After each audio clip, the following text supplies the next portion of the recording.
여기에 더할 필요가 있겠습니까? 그리스도께서 친히 나 진리요 생명이니 나로 말미암지 않고는 하나님께로 갈 수가 없습니다. 우리가 다른 대변자를 찾아야 할 이유가 있습니까? 하나님께서 당신의 아들을 우리의 대변자로 주시기로 기뻐하셨습니다. 그렇다면 우리는 그를 버리고 다른 대변을 찾거나 심지어 찾을 수 없는 다른 대변자를 구하지도 않도록 합시다. 왜냐하면 하나님께서 그분을 우리에게 주셨을 때에 그분은 우리가 죄인이었다는 사실을 잘 아시고 계셨기 때문입니다. 결론적으로 말해서 그리스도의 명령을 따라 우리는 주의 기도에서 가르치신 대로 우리의 유일한 중보자이신 그리스도를 통해서 하늘에 계신 아버지를 부를 수 있습니다. 우리는 그의 이름으로 아버지께 요구하는 무엇이든지 주실 것이라는 사실을 확신할 수 있습니다. 한마디로 그죠?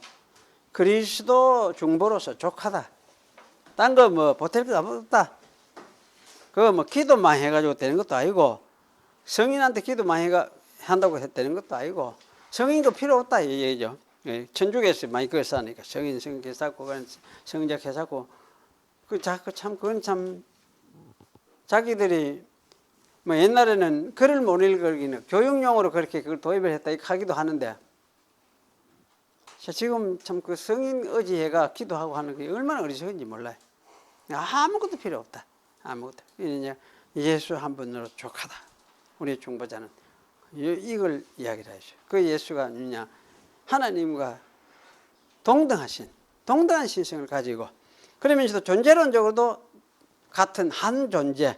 왜 한 존재적으로도 그분이 영원하신 분이고 무궁하신 분이고 하나님이 그런 분이라면 그런 분이 이제 계셔서 창조를 하셨는데 그 한 무궁이 두 개, 세 개 있을 수 없던 거예요. 무궁은 하나뿐이라.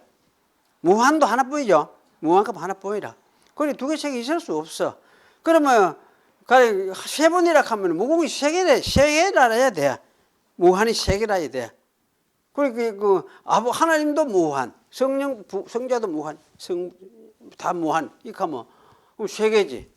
이런 게 아니다. 다 한 개뿐이다. 무한하는 게 한 개뿐이다. 신성에는 한 개뿐이다. 하나님 신성은. 그러니까 삼위일체 하나님 아이가 나는 어쨌거나 삼위일체 한 분인데 그 안에 세 인격이 또 있더라. 그래서 각각이 뭐 아버지도 한 분, 아들도 한 분, 성령도 한 분 이렇게 말은 할 수 있지만 그러나 원래는 한 분 하나님이시다. 이걸 이야기를 하는. 이게 기독교 신앙의 그 독특한 우리 신관입니다. 그래서 성경은 삼위일체 하나님, 우리 기독교는 삼위일체 하나님을 믿는다. 유대교는 뭡니까? 일신론, 여호와 일신론이에요. 저 알라신 믿는 그거는 알라 일신론이에요. 알라 일신론. 알라라 하는 그것도 신이지. 그 일신론. 일신론하고 우리는 일신론 아니에요. 삼위일체론. 구분 잘 하셔야 돼요. 잘 하고 이게 셋과 일이 한 번 이렇게 딱 세 번이니까 또 이게 헷갈리지 않도록. 아하, 이게 당연히 그렇구나. 당연히 그렇습니다. 당연히. 이걸 이제 받아들이고 이해를 하는 게 중요합니다. 그러니까 아다나시오스 가르치는 게 바로 이거예요. 하나님은 하여튼 한 분 신성에 하나의 신성은 온전하신 신성은 하나다. 그분의 존재도 온전하신 존재가 그 전체 토탈리티의 성격을 가진 한 분이기 때문에 그분 안에 전체 모든 것이 만유가 그 안에 있다. 그렇다면은 그런 분이 두 분, 세 분 될 수가 없다는 것이. 두 분, 세 분, 세 분, 그러면 뭐냐? 그러면 한 분 하나님입니다. 한 분 하나님인데 인격이 세 인격이 또 있는 거예요. 구분되는. 그래서 아들은 아버지를 갈 수 없고, 아버지를 아들을 갈 수 없고, 성령을 또 성자를 갈 수 없고, 아버지를 갈 수 없고, 그걸 구분을 하는 거예요. 그래서 삼위일체 이래 이야기를 하는 거예요. 이걸 여러분 잘 이해를 해야 됩니다. 이해를 하고, 너무나 크시구나. 우리 그 사람이 계산하는 거하고 이게 여기 맞추면 안 돼요. 하나님의 계산은 하나님의 그 존재에 그에 대해서는 우리 사람처럼 이렇게 계산을 하려고 그렇게 하면 안 돼요. 우리 다 이해를 못하는 부분이다. 그러나 성경은 이렇게 가르치고 있다. 그런데 철학적이나 논리적으로 이제 논해봐도 이게 굉장히 타당성이지. 굉장히 타당성이지. 얘기 안 하면은 그럼 이 새가 왜 생겨났나? 대관절 왜 생겨났는지 설명을 할 수가 없어요. 그 뭐에서 생겨났나? 뭐에서 왜 이게 생겨나?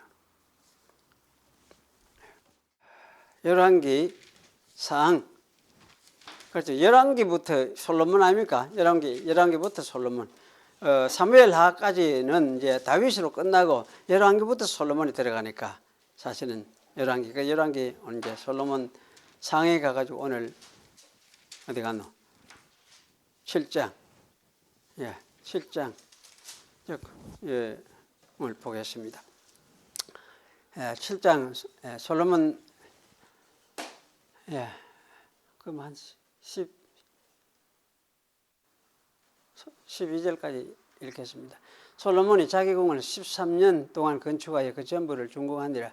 제가 레바논 나무로 궁을 지었으니 좌항이 100규빗이요 과항이 50규빗이요 고가 30규빗이라.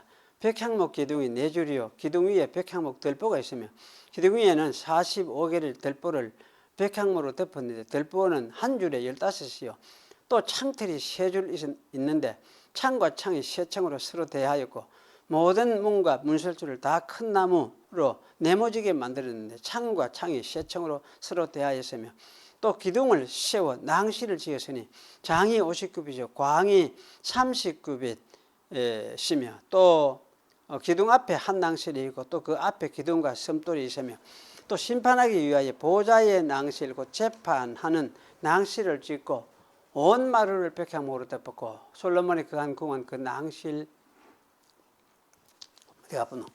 뒤 다른 뜰에 있으니 그 공작이 일반이며 솔로몬이 또 장가든 바로의 딸을 위하여 집을 지었는데 이 낭실과 같더라.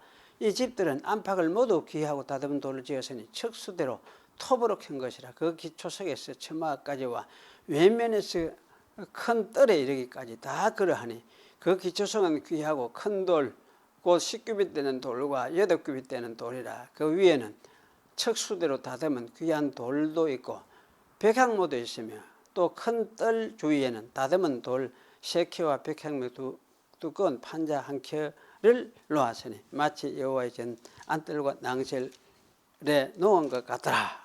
그 뒤에 나오는 것이 이제 녹기둥 히람이 만든 것을 쭉 이제 이야기를 하죠. 특별히 이제 녹기둥 만든 거, 야긴과 보아스를 만든 거, 그 다음에 바다 만든 거, 바다를 만든 거, 그 다음에 이제 무엇입니까? 성전의 기구들을 쭉 그랬는데 중요한 거는 뭐 기구들 이거는 뭐 이래 만들었다 이걸 이야기를 하는 게니까.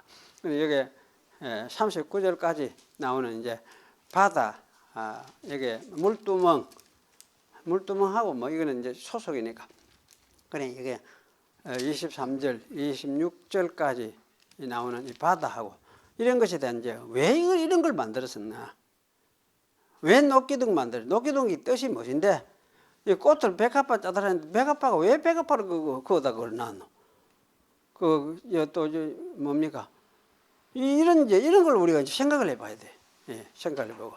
그래서 사실 오늘 이 말씀 우리가 이제 잘 좀 살펴보려고 합니다. 이제 먼저 솔로몬의 왕궁을 짓는 거. 솔로몬의 왕궁은 이제 성전 사실 있는 성전 곁에 짓죠. 성전 곁에 붙여가지고 왕궁을 지었다 할 수가 있죠. 그래 6장하고 7장하고는 핵심이 무엇이냐 하면 성전을 짓는 것이 핵심인데 그 사이에 솔로몬 궁 짓는 걸 끼워 넣어놨어. 7장에 와가 앞부분에. 그래서 사실 이거는 이제 하여튼 솔로몬의 그 성전 짓는 속에 솔로몬의 궁은 여기 끼워 넣은 것이 의도가 여기 들어있다. 왜 이렇게 했느냐 하는 걸 밝히기 위해서 이런 의도가 여기 아마 들어있다. 그래서 이제 이렇게 이야기를 할 수가 있습니다. 그리고 이렇게 성경을 해석하면서 접근해보는 눈을 이제 편집 비평 이렇게 이야기합니다. 성경 편집돼가 순서돼가는 속에서 이런 게 이렇게 또 볼 수도 있겠구나 이렇게 얘기하는데 여기 이제 솔로몬은 사실 왜 이렇게 했느냐 할 때에 성전은 아버지 하나님의 집 아닙니까? 아버지 하나님의 집인데 솔로몬은 누구냐 하면은 아버지 하나님의 아들.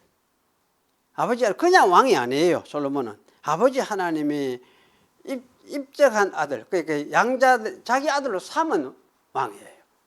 그냥 하나님의 아들이지. 솔로몬 하나님의 아들이지. 그 약속을 언제 줬습니까? 사무엘하 7장에 나오잖아요. 7장에 그 약속을 줬거든. 그래서 여기 이제 아들이 아버지 집 곁에 있는 건 당연한 거죠. 아버지 집 곁에 있어야 되니까. 또 집안에 있어야 되니까. 왜 그러냐?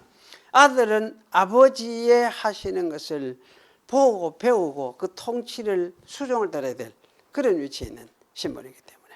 그 예수님이 오늘 제가 그 오기 전에도 그 요한복음 또 읽다가 왔는데, 요한복음 속에 그 예수님이 그렇게 말씀하시잖아요. 내가 아버지 하나님이 하시는 일을 내가 보지 않고는 나는 아무것도 못한대. 그런데 아버지께서 다 하도록 하신 거, 그걸 보고 내가 배워가지고 나도 그 일을 한다. 이렇게 이야기해요.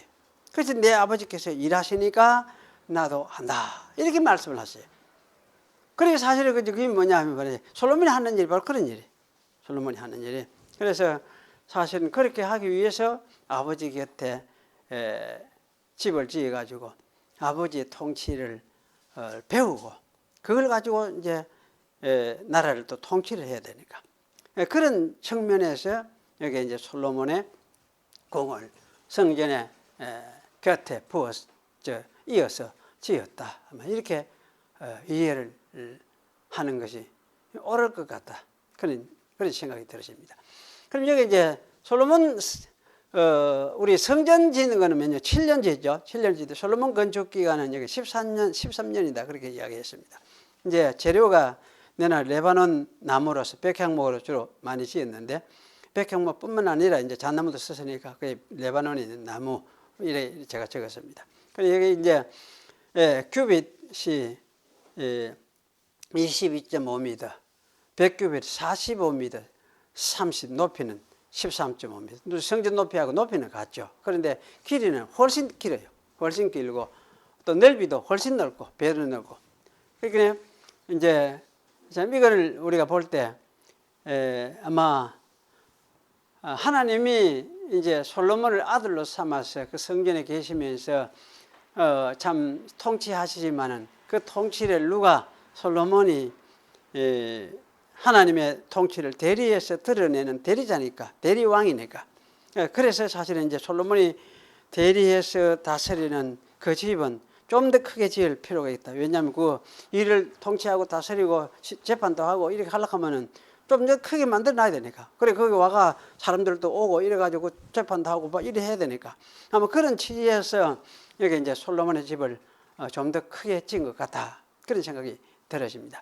그래서 이렇게 이제 지어놓고 백향목 들보로서 위에 얹었다. 백향목 들보로서 이렇게 얹었다. 이렇게 했습니다. 그리고 여기 이제 창이 있고 창틀이 있고 창은 창끼리 서로 이제 마주보도록 이렇게 창을 내었다. 그렇게 말을 하고 있죠. 그리고 여기 이제 기둥 세운 낭실도 있고 그 다음에 기둥이 있는 낭실이라고 했습니다. 기둥 다 이어서 그 이제 낭실이 있는데 거기에서 이제 모여서 뭐 회의도 하고 공부도 하고 여러 가지 의논도 하고 하는 그런 어떤 장소로서 낭실이죠. 그리고 이제 기둥 앞에 한 낭실, 여기 이제 낭실 앞에 기둥 섬돌을 만들었다. 그 올라가는 돌이죠. 우리 섬돌 가면 디딤돌 아닙니까? 그래 이제 옛날에 그 집 지은 걸 여러분 상상을 하면 됩니다. 그리고 여기 재판 위에서 이제 보좌가 이 낭실에 건축을 해놨다. 그렇게 이야기를 합니다. 그리고 백향목으로 마루를 놓았는데 솔로몬의 집 이 보좌 낭실은 백향목을 하여튼 그 귀한 나무예요. 귀한 나무고 여기 또 바로의 딸을 위해서 낭실도 집도 낭실 뒷뜰에 지었다. 이렇게 이야기해요. 그러니까 이거는 이걸 이제 자세히 보면 바로한테 장가간 것도 좀 이상하다 생각을 했었는데 이 바로를 딸한테 장가갔을까?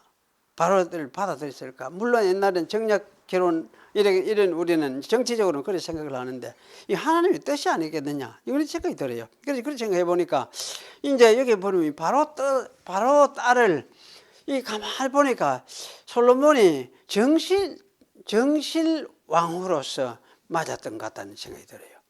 여러 가지 빈도 많이 있는데 그 중에서 진짜 이제 왕으로서 바로 딸을 맞은 것 같다 생각이 들어요. 그렇게 생각할 때 왜 이렇게 했을까? 이렇게 할 때 아마 이거는 아마 애굽도 앞으로 하나님 나라로서 삼겠다 하는 이런 뜻을 마음에 담아두고 이렇게 한 것 같다는 생각이 들어요. 그래서 아마 이래 한 거는 어쩌면 결혼한 바로 딸을 취한 거는 어쩌면 이제 계시적인 의미를 가지고 있는 것 같다는 생각이 들어집니다. 그리고 여기 이제 9절에서 12절은 여기 안팎에 다듬은 돌 뭐 이런 거 이야기가 나왔는데 이건 뭐 넘어가도 되겠다 싶으네요. 이제 그 13절에서 22절에 이게 이제 녹기둥 나오죠. 녹기둥 높이. 녹기둥이 이게 이제 두 개가 있는데 높이가 8m 10cm, 18규빗 아닙니까? 그러니까 8m 10cm. 둘레가 12규빗, 5m 40cm. 둘레가 5m 40 같으면 제가 우리 집에 자로 가지고 이래 해보니까 엄청 굵어요. 하여튼 엄청 굵어요. 그런 이제 큰 기둥이고. 그런데 이 녹기둥 머리 부분이 있어. 기둥이 이래 있는데 위에 이 머리 부분 어디가 붙노? 이제 여기 다 머리 부분이라. 여기가 밑에 다 기둥이고 여기가 머리 부분이야. 그러니까 이런 이제 머리 부분이 5규빗, 2m 25. 2m 25도 크잖아요. 근데 이렇게 해놓고는 머리에 뭐냐면 이제 그물을 또 이렇게 달아가 해놓고 거기에다가 따은 사슬을 만들고 그러고는 이제 석류로서 둘렀다 해요. 기둥머리에서 두 줄 석류로 둘렀다. 석류로 둘렀어요. 그러니까 이게 석류로 둘렀다 그러면 이 기둥은 결국은 뭐냐? 석류는 기둥이 결국은 무엇이냐? 기둥이 사실 석류나무 아이가? 석류 둘러서 보면 석류나무지. 그런 생각이 들어요.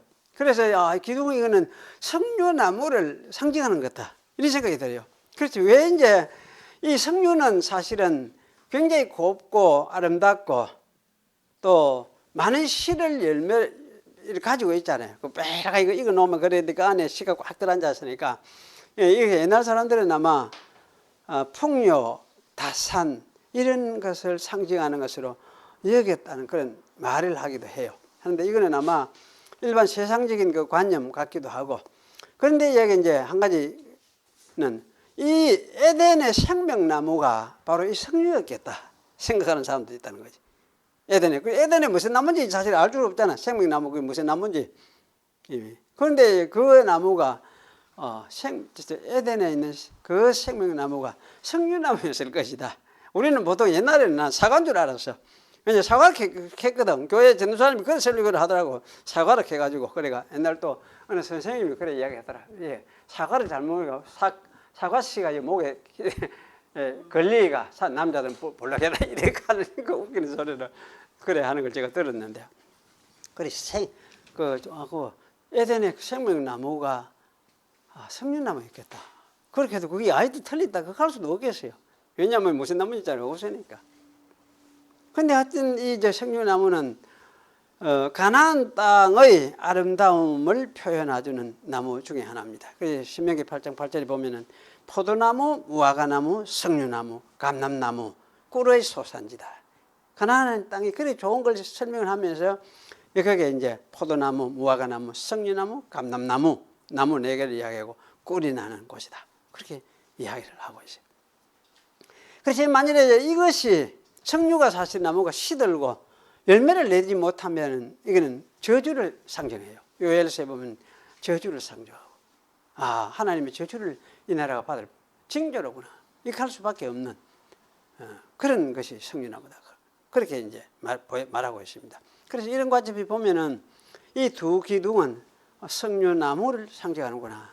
그런 이제 생각이 들고 아마 이런 의미에서 에덴의 나무가 석류나무였겠다. 그 말이 그거 참 그럴듯하다 생각이 드네요. 그럴듯하다 생각이 드네요. 그래서 이건 어쩌면은 결국은 하나님께서 석류나무를 통해서 석류를 통해서 자신을 계시하시는 나타내시는 계시하시는 상징적인 의미를 가지죠.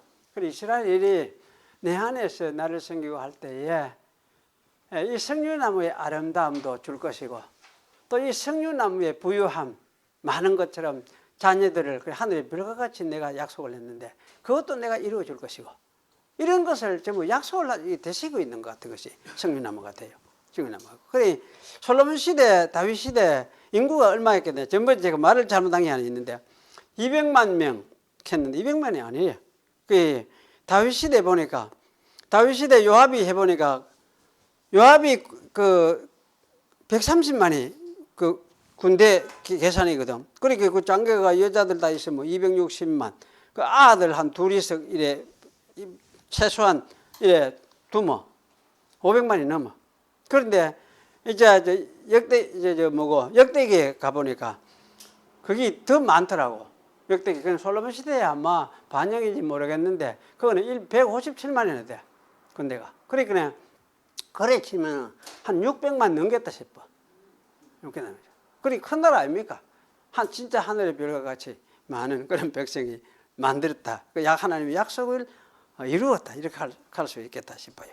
그래서 사실은 이제 이런 모습, 이런 약속을 담아둔 것이 석류나무겠다. 저는 이제 그렇게 생각을 해봅니다. 그래 이유 없이 이런 걸 갖다 세우라 하는 건 아니거든. 아니고. 그래 이런 식으로 이제 뭐 갖다 붙이가 해석을 하는 거 이거를 요새 사람들 억수로 경계하는 사람들이 많아요. 그러지 억수로 경계해요. 그 저는 이렇게 해석을 안 하는 게 이상한 것 같아요. 이렇게 하는 거. 그럼 만약에 이렇게 해석을 해서 이런 뜻을 신약적인 어떤 뜻을 이해를 하지 않으면 이거가 우리가 공부할 이유가 없잖아요. 옛날 거 이박은데 이거 말라고 짜다리 골치 아프고 이걸 해야 돼요. 사실 이런 걸 읽으면서 옛날에 하나님이 옛날에는 그렇게 하셨는데 그렇게 해서 만들어가지고 이런 것을 통해서 자기를 드러내셨는데 그 드러냈었던 그런 모습 신약에 그게 예수님을 통해서 자기를 드러냈던 모습하고 연결이 되면서 참 더 풍성한 것도 우리가 이해해야 되고 더 세밀하게 이해할 수도 있고 이런 게 있기 때문에 사실 이런 해석을 하는 거지. 그래서 사실은 그냥 문자적으로 그저 분석을 해가지고 다 이래가지고 더 이상 글자 넘어서 해석을 안 하려고 하는 풍조들이 요새 있어요. 그런 해석은 나는 유대교다. 유대교 가르치지 말라고 교회와 그런 걸 가르치나. 그래. 저는 총신에도 보니 총신에도 보고 그런 교수들이 있고. 그리고 내가 저거 말라고 듣노. 물론 그런 거 듣고 배울 만한 것도 있지만은 그 문자적으로 딱 그대로 정확하게 읽어서 그것만 이야기할 것 같으면 그거 유대교지. 그런데 여기 이제 기둥 꼭대기 4규빗 백합판 모양으로 만든 4규빗 백합판 모양으로 만들었다 하는데 석류에 의해 석류머리 위에 기둥 위에 나무 위에 백합판 모양으로 또 붙여놓은 게 있다. 이게 도저히 이상하죠. 그러니까 아마 백합판은 그야말로 이제 밑에 나오는 대로 좀 순결하고 이런 것을 상징을 하니까 아마 이건 이제 하나님의 변함없는 순결함, 이스라엘을 위해서 헌신하신 하나님의 모습, 아마 이런 것을 백합을 통해서 보여주려고 했던 것이 아니냐 그런 생각이 들어요. 그래서 그런 걸 통해서 이스라엘은 석류처럼 풍성하게 이제 번성을 할 것을 약속하고 있는 것이다 할 수 있겠다 그런 생각이 들었습니다. 그리고 이게 정실 전에 낭실 앞에 세운 기둥이 있습니다. 기둥이 두 개죠. 그 이름이 무엇입니까? 야긴. 그 야킨 이버리면 보아스인데 야긴이란 말은 하나님이 그가 사실 야긴하면 그가 세우실 것이다. 그는 누구냐? 하나님이죠. 그래서 하나님이 세우실 것이다. 무엇을 세우느냐? 약속대로 다윗의 나라를 세울 거 약속을 하고 있어요. 그리고 이게 약속 아닙니까? 약속을 담아놨어. 그 다음에 보아스 하면 보아스 하는 거는 그 안에 능력이 있다. 보호하는 게 그의 안에 능력이 있다. 그럼 그의 안에 능력이 있으면 이 그는 누구냐 할지 하나님 가르치는 맞죠? 맞는데 이제 우리가 이 문맥상 뭡니까? 어떤 하나님? 내려오신 하나님이었어요. 출애굽부터 내려오신 하나님이었죠. 출애굽부터 내려오신 하나님. 내가 애굽에 내려가서 내가 내 백성 이스라엘을 구원하겠다. 이렇게 말씀하신 그대로 진짜 내려오셔서 일을 하시면서 백성 가운데 거하는 그런 하나님이에요. 그래서 사실은 그 하나님의 내려오심 속에 그 내려오심이 어디 있느냐 할 때 지성소 속에 들어있으니까 그 지성소 가시면 하나님의 낮아지심의 극치죠. 넋이 낮아지시고 또 그걸 부활을 상징하기도 하고 하니까 이제 그런 의미에서 사실은 이제 하나님의 내려오심 속에 거기에 무엇이냐 이렇게 능력이 있다. 능력이 어떤 능력 하면 이거면 이건 부활의 능력, 하늘의 능력이 저기 있다. 그 하늘이 통하는 곳이 하늘이 거기 와서 하늘과 땅이 지금 통하는 곳이 이것이 지성소예요. 그래서 이 보아서는 이런 것을 말하고 있는 것이 그것이 보아서다. 아마 이렇게 우리가 이해를 할 수가 있겠습니다. 그래서 이 두 기둥은 사실은 광야 시대는 구름 기둥하고 불 기둥을 으로 사실 나타났다 할 수 있죠. 이스라엘을 보호했으니까 구름 기둥과 불 기둥이. 그런데 이제 다윗의 나라 솔로몬이 왕이 되고 성전에는 뭡니까? 이스라엘을 하나님이 보호하신다는 것을 이와 같은 형태로서 보여주는 거죠.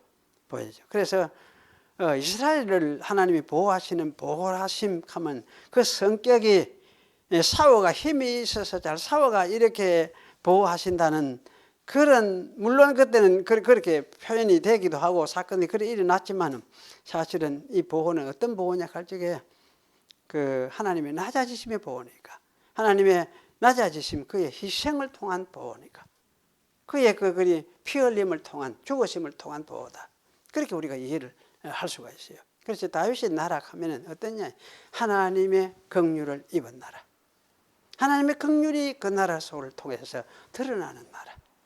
그래서 그 긍휼이 누구를 통해서 드러나요? 솔로몬을 통해서. 솔로몬이 왕 되었기 때문에. 솔로몬이 왕 되었으면 솔로몬이 왜 솔로몬을 고태의 왕으로 세웠느냐 할 때에 솔로몬이 다윗의 아들이기 때문에. 다윗의 아들, 우리아의 아들이기 때문에. 그 죄인 아닙니까? 그 죄진 사건 아닙니까? 그 위에 이제 이 하나님이 오셨다는 오셔서 이렇게 영화롭게 만들어주니까. 이야, 하나님의 은혜 너무 크네. 하나님의 은혜 너무 크네. 이 사실을 사실 보여주는 것이 이 하나님의 내려오심이고 성전 불기둥, 이 야긴과 보아스가 사실 이런 거를 보여주고 있는 것이다. 이렇게 우리가 이해를 할 수가 있어요.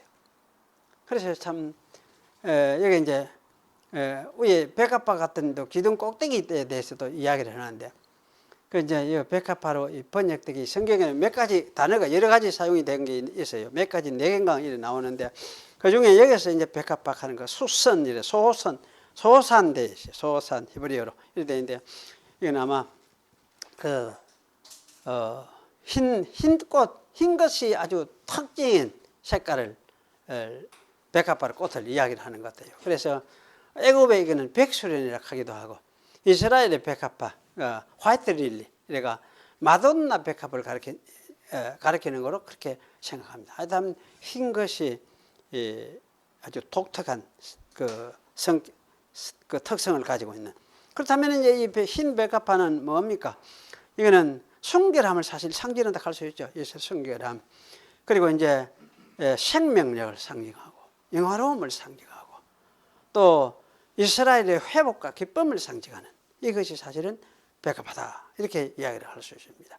그래서 하나님의 순결한 약속 성취가 궁극적으로는 그것을 보장하고 있는 것이 백합화의 모습이다. 하나님이 이렇게 순결하고 깨끗하시니까 그 깨끗하심을 통해서 이스라엘 백성도 역시 깨끗하게 만드실 것이고 그러한 나라를 하나님이 만들어냈을 것이다.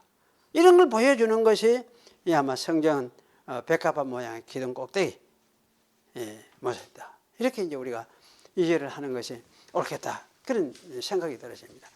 그 다음에 여기 이제 바다 나오죠. 바다. 그 저는 야 성전 앞에 바다가 있다. 이 바다로 왜 있느냐? 이 바다 진짜 요즘 우리가 생각하는 바다하고 맞나? 영어로 찾아보니까 영어로요. 영어도 내가 시라 시, 예, 시라. 그래 이 히브리 말도 하얌이라 하얌 그 바다 이래 돼. 하얌. 그럼 이게 그러면 하얌 그 바다 그 야아스 그 야아스 하얌 일어나시니 그가 만들어야 돼. 그 바다를 만들었다 이래 되지. 그래 솔로몬이 그 바다를 만들었다. 이미 그럼 그 바다 가면 뭐 알고 있는 바다예요. 그래서 그럼 이 바다 무슨 바다냐 이야기할 때 저는 그 뭐 태평양 처음에 태평양 바다를 상징을 했어요. 상상을 했어요. 제일 처음에 이 바다 갈 때 태평양을 말하나. 태평양 바다 가면 태평양 어뢰 태평양 캐시니까. 그런데 그게 아니고 이거는 그 바다 홍해 바다를 가리키는구나. 홍해의 교훈을 연상시키도록. 그래서 이스라엘은 뭡니까? 홍해 건너면서 왜였습니까? 이스라엘은 홍해 속에서 사실은 뭡니까? 다 죽은 사람. 원리적으로 다 죽은 사람이에요. 들어갔으니까 물에 속에 들어갔으면 다 죽은 거 아닙니까? 근데 거기서 하나님이 살려냈거든. 살아냈거든. 그렇게 홍해바다 다 죽었다가 다시 나오면서 살아나온 사람. 이 사람들이 이 민족이 이스라엘 백성이에요. 그리고 여기입니까? 이 일을 어디에서 또 반복시켰냐? 요단에서 반복시켰어요. 요단에 가나안 땅에 들어갈 때도 이걸 반복을 시켰어요. 그 이스라엘 백성들 뭡니까? 그 12지파 이걸 대표해가지고 돌 미고 들어가가 그걸 뭡니까? 요단 한가운데 갖다 놓으라 해. 그럼 그 있는 돌을 돌을 메고 또 나오라 했어요. 그래 이스라엘의 우연은 뭡니까? 요단 속에서 죽어보고 새로 내가 나왔다 이 이야기를 보여주는 거예요.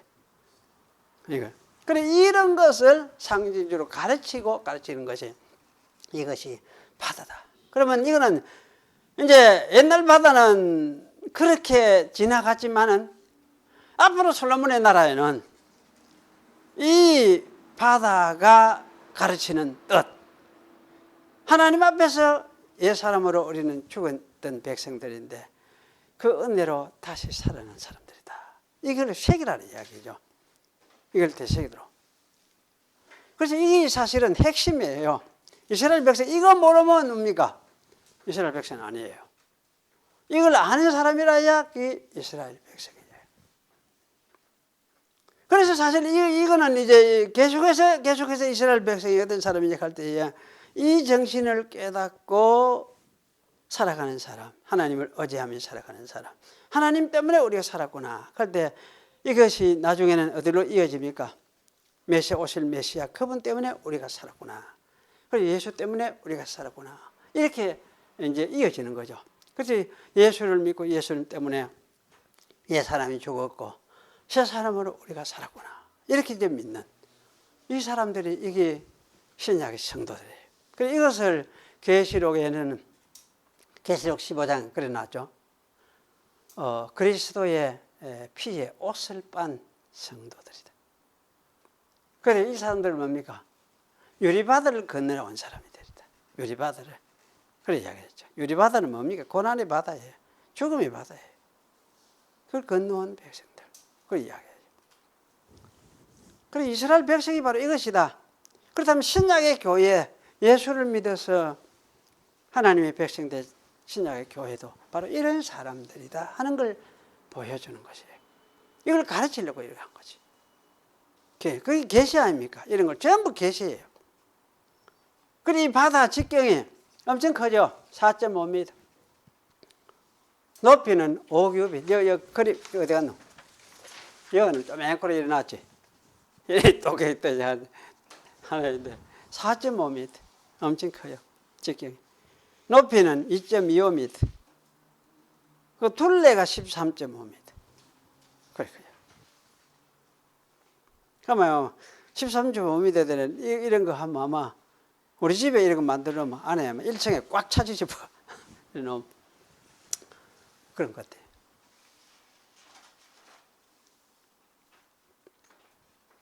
그래 이제 여기도 이제 그 밑에 보면은 두 줄 박을 또 색이라 계획해서 매규 두 줄 박을 그 박은 하루에 30 내지 50cm 자라는 그런 식물인데 벌레에 굉장히 약하다 그런 이야기를 합니다. 그런데 이게 무슨 의미인지 사실 정확하게 찾기가 성경에서 찾기 어려운데, 그런데 후대의 그 르네상스 시대 화가들은 박을 아마 구원의 상징으로 보았다 그렇게 이야기를 해요. 그러는데 여기 이제 성전에도 아마 성전에 있던 박도 물에 있는 박도 아마 이런 상징을 의미하지 않았겠느냐. 그래 물로 씻어서 깨끗하게 되어 가지고 구원하게 되어진다, 구원을 받는다는 걸 가르쳐주는 그런 의미로 이 박이 여기 새겨졌지 않겠느냐 그런 생각이 들어집니다. 그리고 이제 이 바다를 12소가 바쳤다. 이제 엉덩이 부분을 모아서 이렇게 바쳤죠. 사방에 3마리씩 해가지고. 그래서 이 소는 사실은 이거는 아이고 바다가 지고 있으려고 하면 먹겠다 느낌이 이제 그런 생각이 딱 드는데, 사실 수고하는 동물을 대표하고 있습니다. 출애굽기 23장 12절 거기 보면은 참 안식일을 지키고 평안히 할 때도 소를 다 씌어라 그래 이야기해요. 그 수고하는 동물의 대표로서 소를 이야기해요.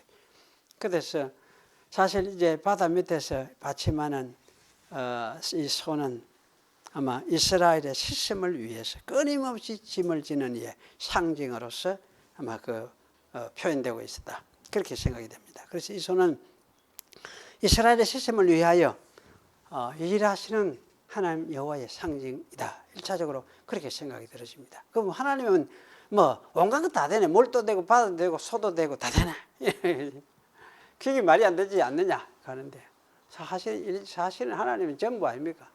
전부인데 자기를 이와 같이 다양하게 표현하는 거예요. 다양하게 표현하는데 이스라엘 백성은 이런 이제 하나님의 선택을 받아가지고 이 시스템에 참여하도록 하나님의 이 이제 시스템 사역에 은혜를 입도록 선택된 민족이 이스라엘 백성이다. 그렇게 이제 우리가 이해를 해야 되죠. 그래서 12소는 물론 하나님 제가 이야기했지만 이스라엘을 의미하는 것은 틀리지 않습니다. 당연히 이스라엘을 의미한다 그렇게 이해하는 것은 맞습니다. 그리고 사실은 이제 이렇기 때문에 예수 그리스도는 신약에 이스라엘을 대표하고 또 대리해서 이스라엘 대리해서 하나님 앞에 할 것을 자기가 책임지고 다 이루려고 예수님이 세상에 오셨어요. 그래 예수 그리스도는 그러면 백성 이스라엘의 대표고 대리자라 이렇게 말하는 게 틀립니까? 맞습니까? 어떻습니까? 이렇게 말을 잘 안 해요. 하나님 나라를 에 대해서 선언 책들을 보면 이렇게 말을 하는 책이 잘 없어요. 하나님 나라. 그래 그 사람이 이제 없고 그 사람들은 어떻게 생각하냐면 이스라엘 백성이 하나님의 백성들이고 하나님의 백성들이고, 그러니까 우리는 이제 예수님 믿어서 우리는 하나님을 섬겨서 우리가 바쳐드려야 된다. 이렇게 하면 이런 생각을 해요. 이런 생각이에요. 그럼 여기는 이 백성들이 예수님은 빠져 있어. 예수님 빠져 있어. 백성 대표하는 예수님 빠져 버려. 그래서 우리가 어찌 거룩하게 해가 기도도 하고 어찌든 성결하게 살고 이래가지고 우리가 이제 하나님께 섬겨드려야지. 이렇게 이야기해요. 이렇게 이야기해요. 그런 쪽으로 책이 다 되어 있어요. 많은 책들이. 그런데 사실 중요한 건 뭐냐? 예수님이 이스라엘 백성의 대표하고 왔다. 대표다. 그리고 이스라엘 백성을 대리해서 모든 구약에서 해야 될 것을 다 이루어내신 분이다. 그렇게 이스라엘이 예수님이 오셔가지고 이루으시면은 이스라엘이 이루으신 것이고, 예수님이 오셔가지고 율법을 이루으시면은 율법은 다 어땠습니까? 완성이 되어졌어요. 예수님 안에서. 그 이스라엘은 완성된 걸 받은 사람들이에요. 이게 교회 아니고 신약 교회 아닙니까? 교회 아닙니까? 그런데 이렇게 제가 이야기를 하면은 우리 벨직 신앙고백은 이거 분명히 잘해요. 잘해놨어요. 그런데 요새는 어쨌든 이거 하고 거부하는 그런 풍조가 자꾸 있어요. 어쨌거나 그래도 우리가 해서 거룩하게 해서 우리가 살아야지. 하나님께 기쁘게 해드려야지. 그래야 이제 뭐 되는 것처럼 자꾸 그렇게 갖다 붙여가지고 뭔가 막연하게 뭔가 해드려야 되는 것처럼 뭐 해야 될 것처럼 자꾸 있어요. 그래 교회가 예수 믿어라 이데 예수 믿고 구원받지? 예. 그러면 이제 그럼 됐지. 그럼 됐지. 그런데 가만 보면 뭔가를 해야 될 그런 어떤 강박감이 모두 빠져 있어. 뭔가 해가 뭐 더 해야 될 거 아닙니까? 이런 강박감에 꽉 빠져 있어. 구원받는 데는 그런 게 아무 필요 없어요. 아무 필요 없어요. 네가 그러면 나머지는 왜 그러냐? 예수님을 사랑하고 감사하거든. 하나님 의지하고 감사하거든. 감사하는 대로 마음으로 네가 하라. 뭐든지.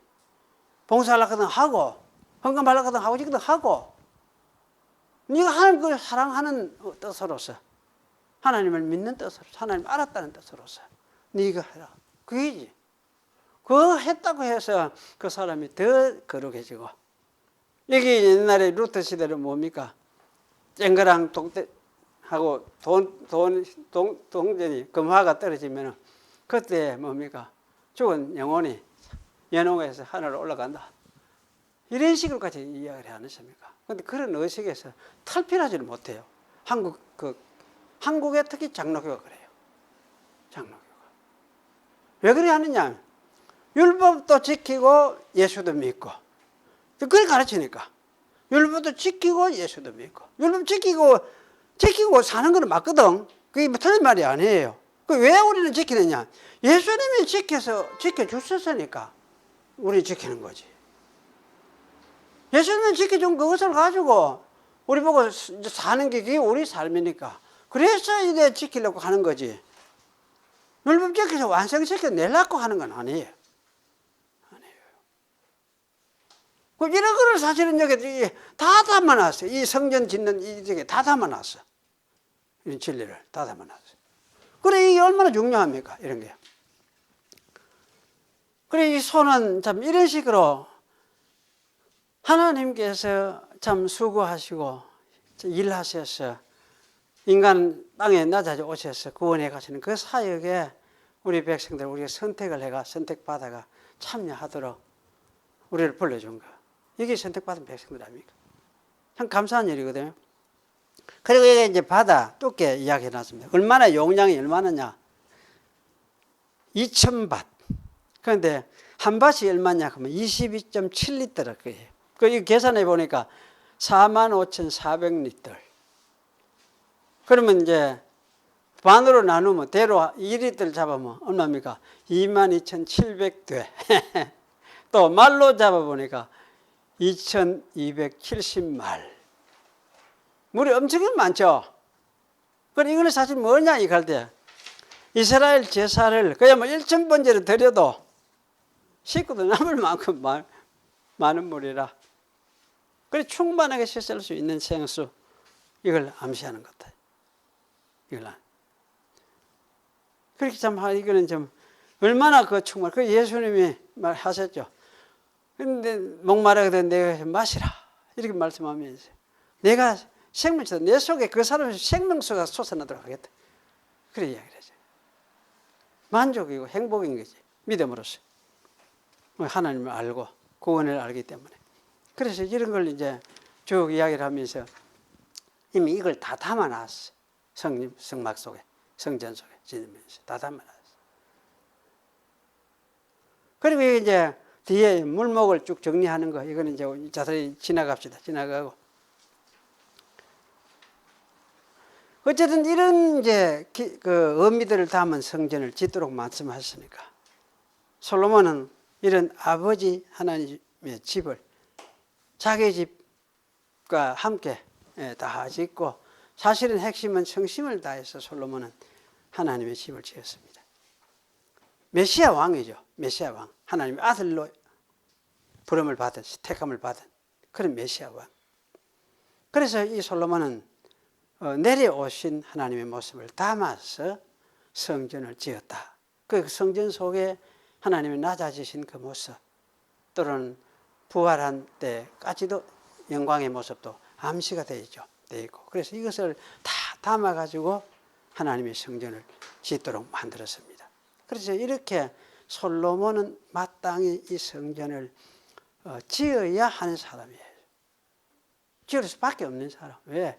다윗 전쟁 시대 끝나고 이스라엘의 나라가 서고 평화의 시대는 성전을 지어가 하나님이 거기에 거하시는 안식이 시작됐던 것을 보여주어야 할 성전을 지어야 하는 사람이니까. 그래서 솔로몬이 그 사명을 가지고 이제 그 일을 해야 되는 사람이에요.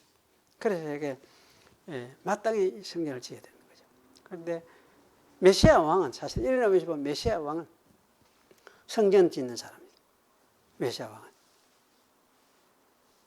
그럼 예수님은 마찬가지 아닙니까? 예수님 오셨어.